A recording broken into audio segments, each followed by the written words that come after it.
ಪ್ರತಿ ವ್ಯಕ್ತಿಗೆ ಹೇಗೆ ಒಂದು ವ್ಯಕ್ತಿತ್ವ ಗುಣಗಳು ಇರ್ತಾವೋ, ಪ್ರತಿ ಮಣ್ಣಿಗೆ, ಪ್ರತಿ ಭಾಗದ ಮಣ್ಣಿಗೆ ಒಂದು ಗುಣಮಟ್ಟ ಅಂತ ಇರ್ತದೆ, ಒಂದು ವ್ಯಕ್ತಿತ್ವ ಅಂತ ಇರ್ತದೆ. ಹರಿಯುವಿಕೆ ನೀರಿನ ಮೊಟ್ಟ ಮೊದಲ ಗುಣ. ಎಲ್ಲಿಯವರೆಗೆ ನೀವು ನೀರನ್ನು ಹರಿಯಲಿಕ್ಕೆ ಬಿಟ್ಟಿರ್ತೀರೋ ಅಲ್ಲಿಯವರೆಗೆ ನಾವೆಲ್ಲರೂ ಅಪಾಯ ರಹಿತರು. ನೀವು ಕಡಲ್ ಕೊರೆತಕ್ಕೆ ಪರಿಹಾರ ಕಂಡುಕೊಂಡಷ್ಟೇ ಮೂರ್ಖತನ ಸರ್. ಹೆದ್ದಾರಿ ಕುಸಿತಕ್ಕೆ ನೀವು ಕಾಂಕ್ರೀಟ್ ಅಥವಾ ಕಲ್ಲು ಕಟ್ಟೋದು. ನಿಸರ್ಗದಲ್ಲಿ ಅಂಥದ್ದೊಂದು ಇಲ್ಲೇ ಇಲ್ಲ. ಯಾವುದಾದ್ರೂ ಒಂದು ರೀತಿಯಲ್ಲಿ ಉಪಯೋಗಕ್ಕೆ ಬಂದೇ ಬರ್ತದೆ. ಆ ಉಪಯೋಗ ನಿನಗೆ ಗೊತ್ತಿಲ್ಲ ಅಷ್ಟೇ. ಹಾಗಾಗಿ ನೀವು ಕಳೆ ಅಂತ ಭಾವಿಸ್ತೀರ. ಹೇಗೆ ಮಳೆ ನೀರು ಕೊಯ್ಲು ಫ್ಯಾಷನ್ನು ಅಥವಾ ಅರಣ್ಯೀಕರಣ ಫ್ಯಾಷನ್ನು ಅಂತ ಆಗ್ಬಿಟ್ಟಿದೆ. ವರ್ಷಕ್ಕೊಂದ್ಸರಿ ಇವತ್ತು ಅರಣ್ಯ ಮಹೋತ್ಸವ, ವನ ಮಹೋತ್ಸವ ಮಾಡಿಬಿಟ್ರೆ ಇವರು ಬಹಳ ದೊಡ್ಡ ಕೊಡುಗೆ ಕೊಟ್ಟಂಗೆ. ಇದೆಲ್ಲ ಅಲ್ಲ.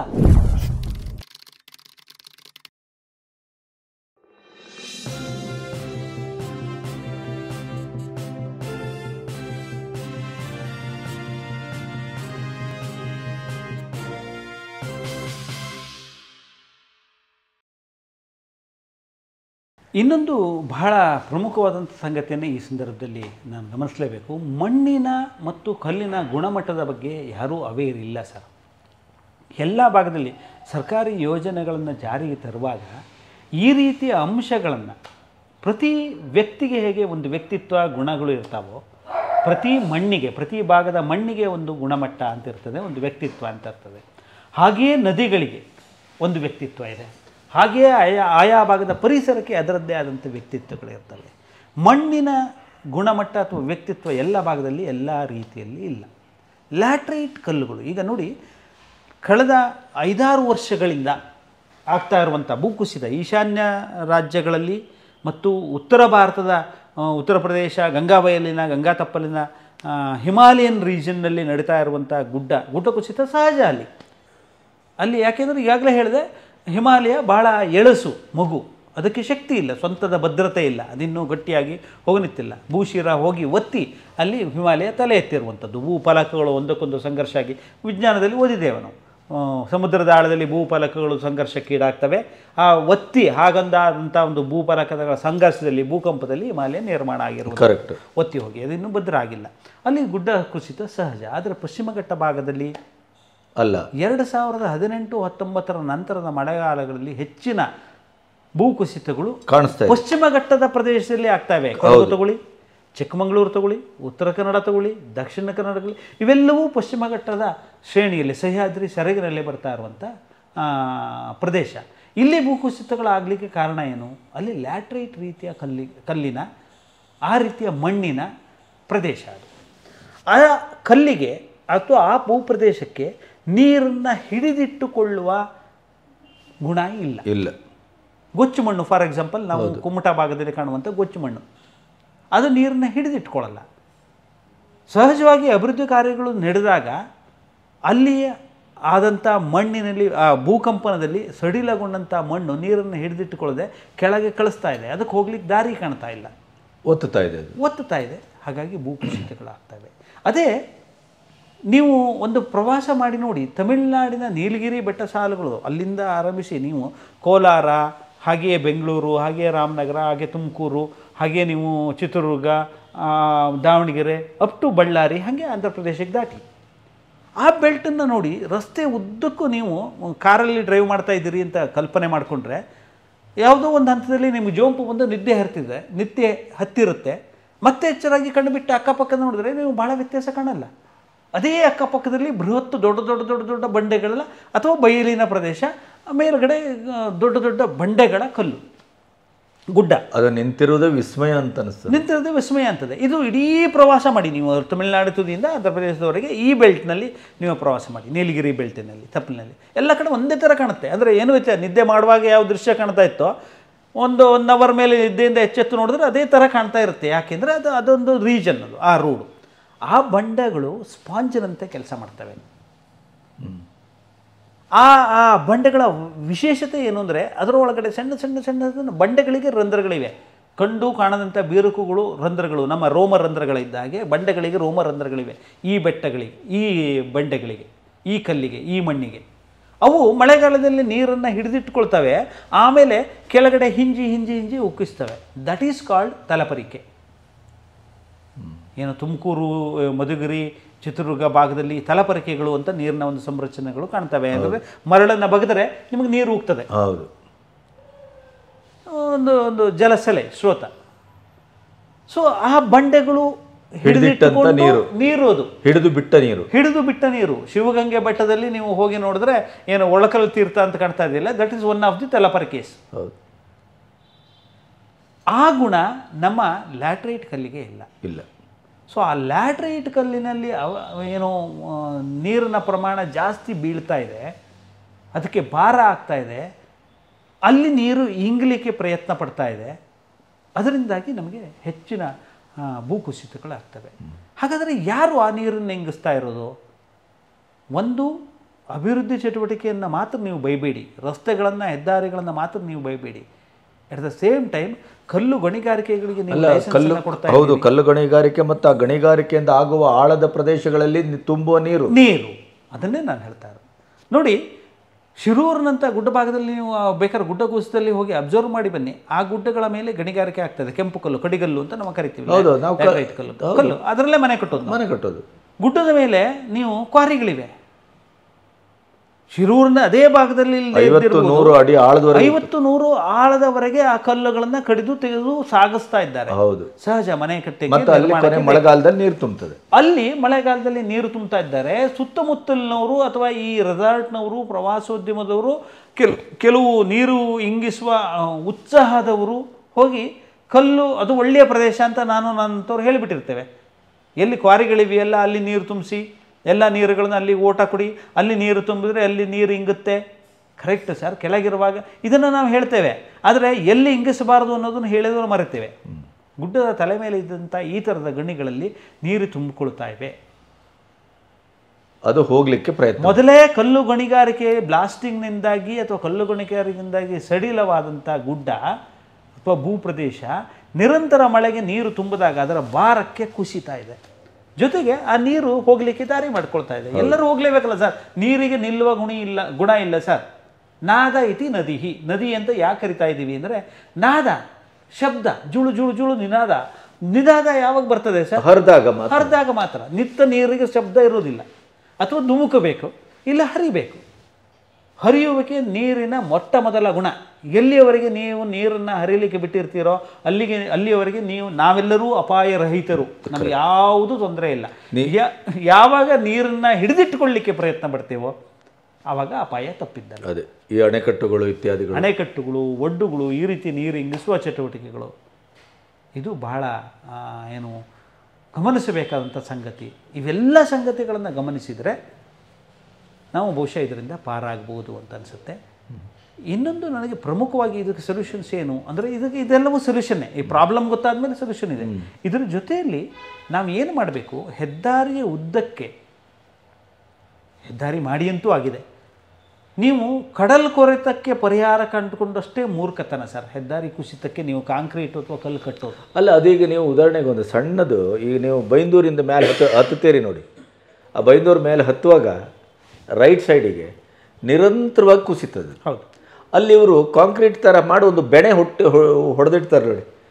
ಇಲ್ಲ, ಅದು ನಿಲ್ಲೋದಿಲ್ಲ, ನಿಲ್ಲಿಕ್ಕೆ ಸಾಧ್ಯನೇ ಇಲ್ಲ. ಅದೇನಲ್ಲ ನಾ ಹೇಳ್ತಾ ಇದ್ನಲ್ಲ ಸರ್, ನನಗೆ ಸ್ವಲ್ಪ ಬುದ್ಧಿ ತಿಳಿದಾಗಿಂದ ಪತ್ರಿಕೆಗಳಲ್ಲಿ, ಮಾಧ್ಯಮಗಳಲ್ಲಿ, ಕೊನೆಗೆ ಟಿ ವಿಗಳಲ್ಲಿ ಈಗ ನೋಡ್ತಾನೆ ಇದ್ದೇನೆ. ಪ್ರತಿ ವರ್ಷ ಕಡಲ್ ಕೊರೆತಕ್ಕೆ ಅದೇನೋ ಸಿಕ್ಕಿ ಇವಿಷ್ಟು ಭೂ ಪ್ರದೇಶ ಹಾಳಾಯಿತು. ಮತ್ತೆ ಇವರು ಏನು ಮಾಡಿರ್ತಾರಲ್ಲ, ಕೋಟಿ ಕೋಟಿ ಹಣ ಪ್ರತಿ ವರ್ಷ ಸುರಿತಾರೆ ಸರ್. ಅದಕ್ಕೆ ಕೋಟ್ಯಾಂತರ ರೂಪಾಯಿ ಇಡ್ತಾರೆ. ಅದಕ್ಕೇನೋ ಕಲ್ಲು ಒಡ್ಡುಗಳನ್ನ, ದೊಡ್ಡ ಬಂಡೆಗಳನ್ನ ತಂದು ಹಾಕೋದು, ಅದೆಲ್ಲ ಸಮುದ್ರ ನುಗ್ತಾ ಇದೆ. ಬಹುಶಃ ಅದು ಆವಾಗ ಕಪಿ ಸೈನ್ಯದಂಗೆ ಶ್ರೀರಾಮ ಅಂತ ಬರೆದ ಹೌದು. ಗೊತ್ತಿಲ್ಲ. ಇಲ್ಲಿ ಏನಾಗ್ತಾ ಇದೆ ಸರ್, ವೈಜ್ಞಾನಿಕವಾಗಿ ಆಗ್ತಾ ಇಲ್ಲ. ನಿಮ್ಮ ಆರ್ಟಿಫಿಷಿಯಲ್ ಆರ್ಟಿಫಿಷಿಯಲ್ ಇಂಜಿನಿಯರಿಂಗ್ ಏನಿದೆಯಲ್ಲ, ಸಡನ್ನಾಗಿ ಬಂದ್ಬಿಡುತ್ತೆ ಆರ್ಟಿಫಿಷಿಯಲ್ ಇಂಟೆಲಿಜೆನ್ಸಿ ಅಂತ ಹೇಳ್ಬಿಟ್ಟು ನೋಡಿ.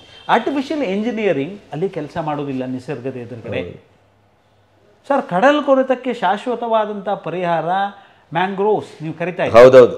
ಆ ಗಿಡಗಳನ್ನು ಸಹಜವಾಗಿ ಮೊದಲಿತ್ತು, ಅದನ್ನು ಸಂರಕ್ಷಣೆ ಮಾಡಲಿಲ್ಲ ಸರ್.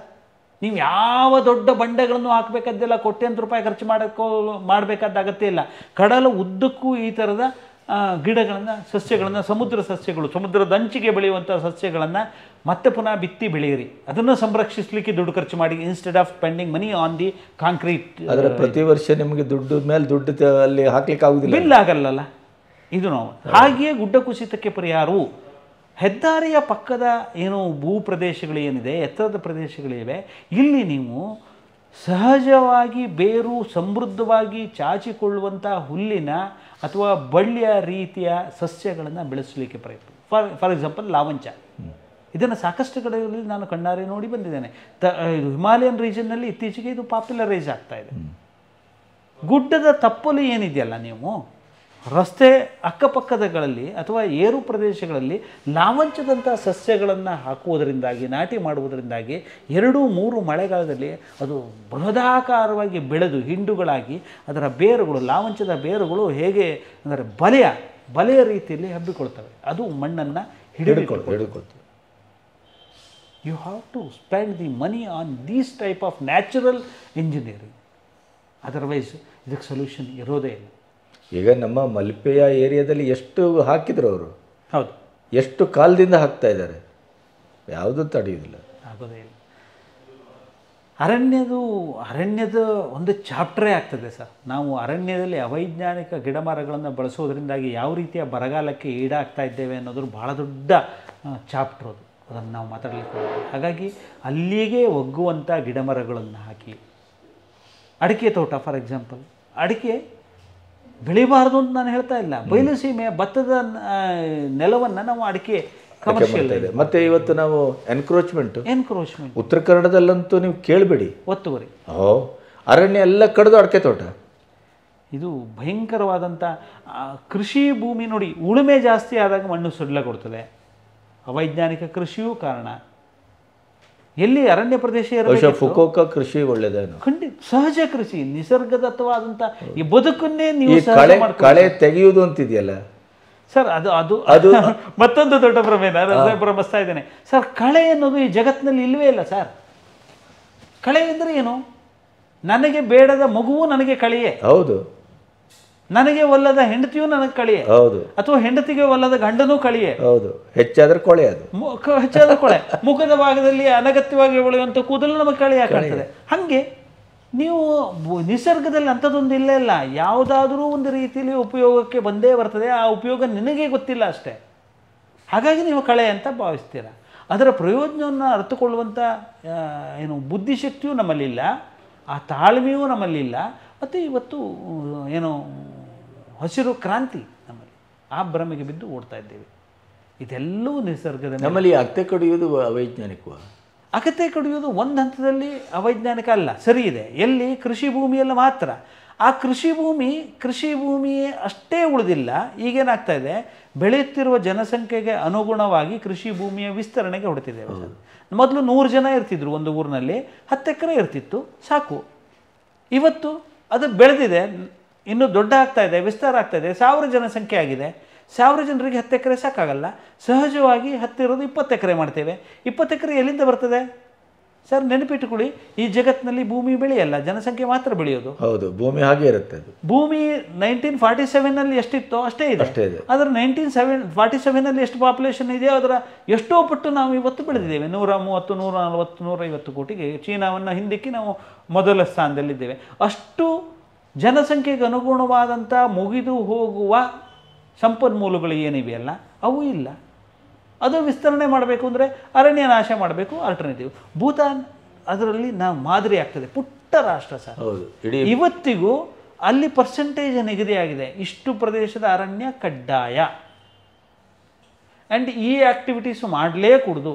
ಆ ದೇಶದಲ್ಲಿ ಪ್ಲಾಸ್ಟಿಕ್ ಅನ್ನೋದನ್ನು ಪ್ರವೇಶಕ್ಕೆ ಕೊಡೋದಿಲ್ಲ. ಇಂಥ ಒಂದು ನಿಲುವನ್ನು ನಾವು ತಗೊಳ್ಬೋದಾದರೆ ನಾವು ಉಳಿಸ್ಕೊಳ್ಬೋದು. ಇಲ್ಲ, ನಾವು ಸಾಕಷ್ಟು ಮುಂದೆ ಆಗಿದೆ. ನಾವು ಅದಕ್ಕಾಗಿ ಇದನ್ನು ಅಭಿವೃದ್ಧಿ, ನಾನು ಹಾಗೆ ಮಾತಾಡ್ಲಿಕ್ಕೆ ಹೋದರೆ ನಮ್ಮನ್ನು ಅಭಿವೃದ್ಧಿ ವಿರೋಧಿಗಳು, ಪರಿಸರ ವ್ಯಾಧಿಗಳು ಅಂತೆಲ್ಲ ಕರೀಲಿಕ್ಕೆ ಆರಂಭ ಮಾಡ್ತಾರೆ. ಹಾಗಾಗಿ ನಾನು ಅಭಿವೃದ್ಧಿ ವಿರೋಧಿ ಅಲ್ಲ. ಸಸ್ಟೈನಬಿಲಿಟಿಯನ್ನು ನೋಡಿ, ಸುಸ್ಥಿರವಾದಂಥ ಅಭಿವೃದ್ಧಿಯನ್ನು ಸಾಧಿಸ್ಲಿಕ್ಕೆ ನೋಡಿ, ಪ್ರತಿ ಅಭಿವೃದ್ಧಿಯನ್ನು ಕೈಗೊಳ್ಳಿ. ಹೌದು, ನಮಗೆ ರೋಡ್ ಬೇಕು, ನಮಗೆ ಪ್ಲಾಸ್ಟಿಕ್ ಬೇಕು, ಪ್ಲಾಸ್ಟಿಕ್ ಇಲ್ಲದೆ ಬದುಕೇ ಇಲ್ಲ.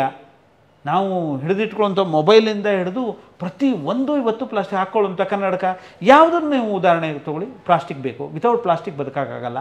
ಆದರೆ ಪ್ಲಾಸ್ಟಿಕ್ಕನ್ನು ಮರುಬಳಕೆ ಮಾಡಲಿಕ್ಕೆ ಸಾಧ್ಯ ಆಗುತ್ತಾ ನೋಡಿ, ಎಲ್ಲಿ ಕಡಿಮೆ ಮಾಡಲಿಕ್ಕೆ ಸಾಧ್ಯ ಆಗುತ್ತೆ ನೋಡಿ, ಎಷ್ಟು ಸಾಧ್ಯವೋ ಅಷ್ಟು ಕಡಿಮೆ. ಈಗ ನಮ್ಮಲ್ಲಿ ಮಾಡಿ ಹಳೆ ಕಾಲದಲ್ಲೆಲ್ಲ ಗಿಳಿಗುಟ್ಟದಲ್ಲಿ ಚೀಲಗಳಿರ್ತಿದ್ವು. ಹೌದು, ಸಾಮಂತರು. ಹೌದು, ಈಗ ಅದಿಲ್ಲ. ಅದು ಆ ಥರದ ಸಂಸ್ಕೃತಿಯನ್ನು ಮತ್ತೆ ಅದಕ್ಕಾಗಿ ನಾನು ಹೇಳ್ತಾ ಇರೋದು, ಪರಂಪರೆಗೆ ಹೋಗಿ ಮತ್ತೆ ಪರಿಸರದ ವಿಚಾರದಲ್ಲಿ ನೀವು ಆಧುನಿಕರಾಗಬೇಡಿ, ಬ್ಯಾಗ್ ಹಿಡ್ಕೊಂಡು ಹೋಗುವಂಥ ಇದೇ ಆಗಿರಿ, ಹಳ್ಳಿ ಗಮಾರನೇ ಆಗಿ, ಏನೂ ಬೇಜಾರಿಲ್ಲ, ಉಳಿತದೆ. ಅದನ್ನು ಕಡಿಮೆ ಮಾಡಲಿಕ್ಕೆ, ಮರುಬಳಕೆ ಮಾಡಲಿಕ್ಕೆ ಏನೇನು ಸಾಧ್ಯ ಆಗುತ್ತೆ ಅದೆಲ್ಲವನ್ನೂ ಮಾಡಿ ಸರ್. ಆ ಕೃಷಿ ಭೂಮಿ ವಿಸ್ತರಣೆ ಮಾಡುವಾಗ ಎಷ್ಟೆಷ್ಟು ಸಾಧ್ಯವೋ ಅಷ್ಟಷ್ಟು ಮರಗಳನ್ನು ಇಟ್ಕೊಂಡೇ ನಾವು ಕೃಷಿ ಮಾಡಲಿಕ್ಕೆ ಸಾಧ್ಯ ಇದೆಯಾ, ಅಥವಾ ಮರದ ಕೃಷಿಯನ್ನೇ ಮಾಡಲಿಕ್ಕೆ ಸಾಧ್ಯ ಇದೆಯಾ ನೋಡಿ. ಅಡಿಕೆ ಆಫ್ಕೋರ್ಸ್ ಅಡಿಕೆ ಮರ, ತೆಂಗಿನ ಮರ ಅವು ನೀರು ಇಂಗಿಸ್ತವೆ, ಏನೂ ತಪ್ಪಿಲ್ಲ, ಅವು ಅರಣ್ಯವಾಗಿ ಕನ್ಸಿಡರ್ ಮಾಡ್ತವೆ. ಹಾಗಂತ ಜೋಕಿದೆ. ಅರಣ್ಯ ಸರ್ವೆಯಲ್ಲಿ ಹೋದ ವರ್ಷ ನಮ್ಮ ಅರಣ್ಯ ಅಧಿಕಾರಿಗಳು ಅರಣ್ಯ ಭಾಗ 20-25% ವಿಸ್ತರಣೆಯಾಗಿದೆ ಅಂತ ಒಂದು ವರದಿ ಕೊಟ್ಟರಂತೆ. ಭಾಳ ಸಂತೋಷಪಟ್ಟರು. 30% ನೋಡಿದರೆ ಅಡಿಕೆ ತೋಟಗಳು ಮತ್ತು ತೆಂಗಿನ ತೋಟಗಳು ಇವರು ಬೆಳೆಸದ್ದು ಏನೂ ಇಲ್ಲ. ಇದನ್ನೆಲ್ಲ ನಾನು ಹೇಳ್ತಾ ಇರೋದು. ಆದರೆ ಅರಣ್ಯ ಕೃಷಿಯನ್ನೇ ಮಾಡಿ. ಅರಣ್ಯ ಕೃಷಿಯಿಂದ ಬಹುದೊಡ್ಡ ಲಾಭದ ಕೃಷಿ ಇವತ್ತು. ಹೌದು, ಅರಣ್ಯ ಉತ್ಪನ್ನಗಳಿಗೆ ಬಹು ಬೇಡಿಕೆ ಇದೆ ಇವತ್ತು. ಹಣ್ಣುಗಳ ಇದನ್ನು ತೋಟವನ್ನು ಮಾಡಿ, ಆದರೆ ಅಲ್ಲಿ ಡೈವರ್ಸಿಟಿಯನ್ನು ಗಮನಿಸಿ. ಏಕ ಜಾತೀಯ ಸಸ್ಯಗಳು ಯಾವತ್ತಿದ್ದರೂ ಸಮಸ್ಯೆ. ಹೌದು, ಮಿಶ್ರ ಕೃಷಿಯನ್ನು ಮಾಡಿ, ಡೈವರ್ಸಿಟಿಯನ್ನು ಮಾಡಿ. ಅರಣ್ಯ ಕೃಷಿಯನ್ನು ಮಾಡ್ತೀರಾ ಅಥವಾ ಹಣ್ಣುಗಳ ಕೃಷಿಯನ್ನು ಮಾಡ್ತೀರಾ, ಒಂದೇ ಹಣ್ಣನ್ನು ಹಾಕಬೇಡಿ. ಇದರಿಂದ ನಿಮಗೆ ಲಾಭದಾಯಕ ಕೃಷಿಯೂ ಸಾಧ್ಯ ಇಲ್ಲ. ನಾನು ಪ್ರತಿಪಾದಿಸೋದು, ಒಂದೇ ಬೆಳೆಯನ್ನು ನಂಬ್ಕೊಂಡಿದ್ರೆ ನೀವು ಲಾಭದಾಯಕವೂ ಆಗಲ್ಲ, ಕೃಷಿಯೂ ಲಾಭದಾಯಕ ಅಲ್ಲ. ಆಮೇಲೆ ನಾನು ತುಂಬ ಕಡೆ ಹೇಳಿದ್ದೀನಿ, ಕೃಷಿ ಲಾಭದಾಯಕ ಆಗಿದೆ, ಅಷ್ಟು ಕೋಟಿ ಲಾಭ ಆಯ್ತು, ಇದು ಭ್ರಮೆ ಸರ್. ಇಲ್ಲ, ಕೃಷಿ ಲಾಭದಾಯಕ ಹೇಗೆ ಏನು ಅನ್ನುವಂಥದ್ದಕ್ಕೆ ಮಾನದಂಡಗಳೇ ಬೇರೆ. ಆ ಭ್ರಮೆಗೆ ಬಿದ್ದು ನೀವೆಲ್ಲ ವಾಪಸ್ ಹೋಗಿ ಈ ಕರೋನೋತ್ತರ ಜಗತ್ತಿನಲ್ಲಂತೂ ಅದೊಂದು ಅದು ಮತ್ತೆ ಫ್ಯಾಷನ್. ಹೇಗೆ ಮಳೆ ನೀರು ಕೊಯ್ಲು ಫ್ಯಾಷನ್ನು ಅಥವಾ ಅರಣ್ಯೀಕರಣ ಫ್ಯಾಷನ್ನು ಅಂತ ಆಗ್ಬಿಟ್ಟಿದೆ. ವರ್ಷಕ್ಕೊಂದ್ಸರಿ ಇವತ್ತು ಅರಣ್ಯ ಮಹೋತ್ಸವ, ಏನೋ ವನ ಮಹೋತ್ಸವ ಮಾಡಿಬಿಟ್ರೆ ಇವರು ಬಹಳ ದೊಡ್ಡ ಕೊಡುಗೆ ಕೊಟ್ಟಂಗೆ. ಇದೆಲ್ಲ ಅಲ್ಲ, ಅದಾರು ಮಾಡಿ, ಕೊನೆ ಪಕ್ಷ ಮಾಡ್ತಾ ಇದ್ದೀರಿ, ಸಂತೋಷ ಇಲ್ಲ ಅಂತ ನಾನು ಹೇಳ್ತಾ ಇರಲ್ಲ. ಹಳ್ಳಿಗೆ ವಾಪಸ್ ಹೋಗೋದು ಇದೊಂದು ಫ್ಯಾಷನ್ ಆಗಿದೆ. ಸಂತೋಷ, ಹಳ್ಳಿಗಳನ್ನು ಹಳ್ಳಿಗಳಾಗಿ ಇಟ್ಕೊಂಡು ನೀವು ವಾಪಸ್ ಹೋಗ್ತೀರಾ? ಇಲ್ಲ, ಇವರು ಬೆಂಗಳೂರಿನ ಎಕ್ಸ್ಟೆನ್ಷನ್ ಹಂಗಿದ್ರೆ ಹೋಗಿ. ಇಲ್ಲ, ನೀವು ಬೆಂಗಳೂರಿನಲ್ಲಿ ಬದುಕಿ ಇಲ್ಲಿ ಒಗ್ಗಿಕೊಂಡಂಥ ಸೌಲಭ್ಯಗಳೊಂದಿಗೆ ನೀವು ಅಲ್ಲಿ ವಾಸಿಸಲಿಕ್ಕೆ, ಅಲ್ಲಿ ಹಳ್ಳಿಗಳಿಗೆ ಬರಲಿಕ್ಕೆ ಪ್ರಯತ್ನ ಪಡ್ತೀರಾ. ಹಳ್ಳಿಗಳಾದರೂ ಪವಿತ್ರವಾಗಿ ಉಳಿದಿತ್ತು, ಅದನ್ನು ಹಾಳು ಮಾಡ್ತಾ ಇದ್ದೀರಾ. ಅಲ್ಲಿ ತಗೊಂಡೋಗಿ ಮತ್ತೆ ರೆಫ್ರಿಜಿರೇಟರ್ನ ಇಡ್ತಿದ್ದೀರಾ, ಅಲ್ಲಿ ತಗೊಂಡೋಗಿ AC ಇಡ್ತಾ ಇದ್ದೀರಾ, ಅಲ್ಲಿಗೆ ರೋಡ್ ಮಾಡ್ತಾ ಇದ್ದೀರಾ, ಕಾಂಕ್ರೀಟ್. ಅಲ್ಲಿರುವ ರೋಡ್ನಲ್ಲಿ ನಿಮ್ಮ ವಾಹನಗಳು ಓಡಾಡಲ್ಲ, ಅದಕ್ಕೆ ಏನು ಮಾಡ್ತಾ ಇದ್ದೀರಾ, ಕಾಂಕ್ರೀಟ್ ಮಾಡಿಸ್ಕೊಳ್ಳಿಕ್ಕೆ ಶುರು ಮಾಡಿದ್ದೀರಾ, ವೈಟ್ ಟ್ಯಾಪಿಂಗ್ ಮಾಡಲಿಕ್ಕೆ ಶುರು ಮಾಡ್ತಾ ಇದ್ದೀರಾ. AC ಇದು ನಿಮ್ಮ ಅಲ್ಲಿಯ ಏನು ಹಸಿರು ಮನೆ ಅನಿಲವನ್ನು ಹೆಚ್ಚಿಸ್ತಾ ಇದೆ. ಅಲ್ಲಿ ಸಹಜವಾಗಿ ವಾರಕ್ಕೊಂದು ದಿವಸ ಹೋಗಿ ಅಲ್ಲಿ ಹೇಗಿದೆಯೋ ಅಲ್ಲಿಯ ಬದುಕನ್ನು ಬಳತೀರಾ ನೀವು ಹಳ್ಳಿಗೆ ಹೋಗಿ. ಅಥವಾ ಶಾಶ್ವತವಾಗಿ ಅಲ್ಲಿಯೇ ಇರಲಿಕ್ಕೆ, ಅಲ್ಲಿಯೇ ಹಾಗೆ ಬದುಕಲಿಕ್ಕೆ ಸಿದ್ಧರಾಗಿದ್ದರೆ ನೀವು ಹಳ್ಳಿಗಳಿಗೆ ಹೋಗಿ. ಜೊತೆಯಲ್ಲಿ ಕೃಷಿಯೂ ಅಷ್ಟೇ, ಸಹಜ ಕೃಷಿಯನ್ನು ನೀವು ಸಹಜ ಬದುಕನ್ನು ಮೊದಲು ಮಾಡಿ. ಸಾವಯವ ಒಂದಿಷ್ಟು ಲಾಬಿ ಶುರುವಾಗಿತ್ತು, ಸಾವಯವ ಲಾಬಿ, ಸಹಜ ಅನ್ನುವಂಥ ಒಂದು ಲಾಬಿ ಶುರುವಾಯಿತು. ನಿಸರ್ಗ ಕೃಷಿ, ಇವೆಲ್ಲ ಲಾಬಿಗಳಾಗಿ ಮೂಲತಃ ಬರುವಾಗ ಅವೆಲ್ಲವೂ ಪರಿಶುದ್ಧವೇ ಸರ್. ಆ ಥರದ್ದು ಯಾವುದು ಬೈಫರ್ಕೇಶನ್ ಇಲ್ಲ. ನೀವು ಮಾಡಬೇಕಾದ್ದು ಸರ್, ಸಹಜ ಬದುಕು, ಸಾವಯವ ಬದುಕು, ನಿಸರ್ಗದತ್ತ ಬದುಕು ನಿಮ್ಮಲ್ಲಿ ಮೊದಲು ಬರಲಿ, ಆಮೇಲೆ ಕೃಷಿ, ಅರಣ್ಯ ಇದನ್ನೆಲ್ಲ ಮಾಡ್ಕೊಳ್ಳೋದ್ರಂತೆ. ನೀನು ಫಸ್ಟು ಸಹಜ ಬದುಕನ್ನು ಬದುಕು, ನೀನು ಫಸ್ಟು ಸಾವಯವ ಬದುಕನ್ನು ಬದುಕು, ನೀನು ಫಸ್ಟು ನಿಸರ್ಗ ಬದುಕನ್ನು ಬದುಕು. ಕರೆಕ್ಟು. ಆವಾಗ ಅದು ತನ್ನಿಂತಾನೇ ಆಗ್ತದೆ, ಏನೂ ಮಾಡೋದು ಬೇಡ. ನೀನು ಮೋಟಾರ್ ಬೇಕು, ನಿನಗೆ ವೆಹಿಕಲ್ ಬೇಕು, ನಿನಗೆ AC ಬೇಕು, ನಿನಗೆ ಫ್ರಿಜ್ ಇಲ್ಲದೆ ಇರಲಿಕ್ಕೆ ಆಗೋದಿಲ್ಲ, ನೀನು ಬಾಟಲ್ಡ್ ವಾಟರ್ನೇ ಕುಡಿಬೇಕು, ಯಾವ ನೀರಾದರೂ ಕುಡಿಯುವ ಧೈರ್ಯ ನಿನಗಿಲ್ಲ ಅಂತಂದರೆ ಸಹಜ ಬಾಟ್ಲಿ ಕಂಪನಿಗಳು ಬೆಳೆಯೋದು. ಕರೆಕ್ಟು. ಮಿನರಲ್ ಕಂಪನಿಗಳ ಹೆಸರು ವಿಷ ತುಂಬೋದು ಸಹಜ. ಹೌದು, ಮಿನರಲ್ ಕಂಪನಿಗಳಿಗೆಲ್ಲ ಹಳ್ಳಿಗೆ ಹೋಗಿ ಶುರು ಮಾಡಿದಾವಲ್ಲ, ಎಲ್ಲಿ ಜಲಪಾತಗಳಿದೆ, ಎಲ್ಲಿ ನಮ್ಮ ಉತ್ತರ ಕನ್ನಡದಲ್ಲೆಲ್ಲ ಶುರು ಆಗಿದೆ ಈಗ, ತುಂಬ ಈಸಿ ಅಂತ. ಹೌದು. ಮತ್ತು ಈ ROಗಳು, ಏನೋ reverse osmosis, RO water system, ಅಲ್ಲಿ ಸರ್ ಮಾಡುವಾಗ ಫಿಲ್ಟ್ರೇಷನ್ ಸಿಸ್ಟಮಲ್ಲಿ 75ಕ್ಕಿಂತ ಹೆಚ್ಚು % ನೀರು ಅದು ಕಾನ್ಸಂಟ್ರೇಟೆಡ್ ವಿಷ ಆಗಿ ಮತ್ತೆ ಭೂಮಿಯ ಒಳಗೆ ಹೋಗ್ತದೆ. 25% ಮಾತ್ರ ನಿಮಗೆ ಸಹಜವಾಗಿ ಸಿಗೋದು. ಭಾಳಷ್ಟು ಮಾತಾಡಿಬಿಟ್ವಿ ಅನಿಸುತ್ತೆ.